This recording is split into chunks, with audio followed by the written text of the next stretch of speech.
The news came to Sheikh Hamdan like a whisper carried by the desert wind, soft but sharp enough to pierce his heart. He had always believed that love, pure and steadfast, was unshakable in the face of noise. But now, as he sat quietly in his private chamber, the weight of the rumors pressing against his chest, he knew that even the most golden crowns were not immune to the poison of lies. His mind kept returning to his wife, the woman whose heart he had vowed to protect, the one whose name he now felt he must shield from shadows that sought to tarnish her light. The palace corridors felt colder than usual that day. Every echo of footsteps seemed to carry an unspoken question, every glance an unvoiced suspicion. Sheikh Hamdan was no stranger to public scrutiny. His life had always been an open book to the world. Yet this was different. It wasn't about politics or leadership. It was about the sacred bond between him and the woman he loved more than his own life.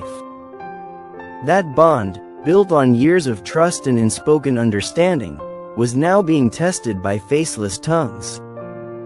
He looked at her that evening, sitting by the balcony, the wind playing with her hair. There was a quiet grace in her posture, but he could see the storm in her eyes. She didn't need to ask if he had heard, they both knew. She simply looked at him, and he, in that moment, understood the depth of her pain. It wasn't the false words themselves that hurt the most, but the knowledge that they were being spoken by people who had never seen the truth of their love. Sheikh Hamdan's voice trembled, though it was filled with determination. "Let them speak," he whispered. "The world has always been louder than the truth. But my love for you is not a story they can rewrite. It is ours, and it will remain untouched." She reached for his hand, their fingers locking like roots that refused to be pulled from the earth. That simple touch told him that no matter how strong the storm, they would not be moved. Later that night, alone with his thoughts, he wondered why some hearts take pleasure in destroying what they cannot understand. He thought of the times his wife had stood beside him in silence when the world's noise was too much, the way her eyes could calm him without a single word. He knew she didn't deserve this, and he vowed silently that the lies would never define them. The rumors grew louder over the following days, their echoes bouncing from social media posts to whispered conversations in cafes. But Hamdan refused to let his love be dragged into the mud. Instead, he decided to speak. Not to the liars, but to the people who truly cared, and most importantly, to her. He prepared his words carefully, knowing they would become more than just a defense, they would be a declaration. Standing before an audience, his voice was steady but his eyes carried the weight of his emotions. "They say things that are not true," he began. "They weave stories that never happened. But let me tell you something. My wife is the light of my life. She is my safe place, my peace when the world turns against me. And no matter what anyone says, she will always be my truth." The crowd fell silent, feeling the sincerity in every syllable. When he returned to her that evening, she was waiting. She had seen his words, heard the tremor of emotion in his voice. Tears glistened in her eyes, not from the pain of the rumors, but from the power of his love. "You didn't have to defend me," she said softly. "But you did, and that means more than I can ever tell you." Hamdan smiled faintly, cupping her face in his hands. "I didn't defend you," he said. "I defended us, our story, our love, because it is too beautiful to let it be stolen by those who cannot feel its truth." In that moment, the noise of the outside world faded, replaced by the quiet pulse of their shared heartbeat. The days that followed were still filled with whispers, but they no longer had the power to wound. Love, Hamdan realized, was not about never facing storms. It was about standing together when the winds tried to tear you apart. His wife walked beside him with her head held high, her strength matching his own. They didn't need to convince anyone of their truth, they only needed to live it. In the privacy of their home, Hamdan began writing again, small poems for her, verses that spoke of the resilience of their bond.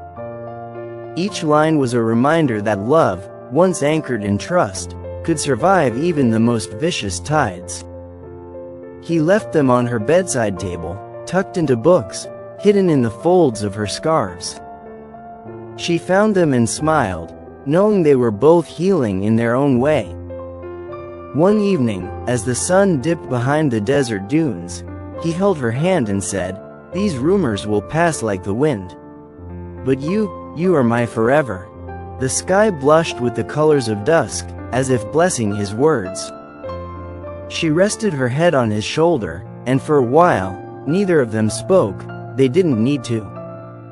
Sheikh Hamdan knew there would always be people who would try to test them. But he also knew that every trial they faced together would only make them stronger.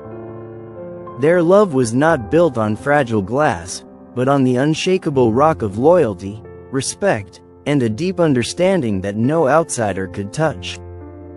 And so, with each passing day, they learned to walk through the noise with quiet dignity, their hearts speaking in a language only they could understand. The rumors lost their bite, and in the end, all that remained was the truth. A love that had been tested, and had emerged, unbreakable. The following morning, the palace gardens were bathed in a soft golden light, but the beauty outside couldn't mask the heaviness that lingered in Sheikh Hamdan's heart. He watched his wife walk among the roses, her fingers lightly grazing the petals, as if seeking comfort from their silent elegance. He admired her strength, the way she carried herself despite the noise outside, yet he knew that even the strongest hearts could grow weary when constantly under attack. He longed to tell her that he would shield her from every cruel word, even if it meant standing alone against the world. At breakfast, the silence between them was not born of anger, but of shared exhaustion. She looked at him with eyes that seemed to say, "We're still here, still together." He reached across the table, taking her hand in his, and for a brief moment, the world felt right again.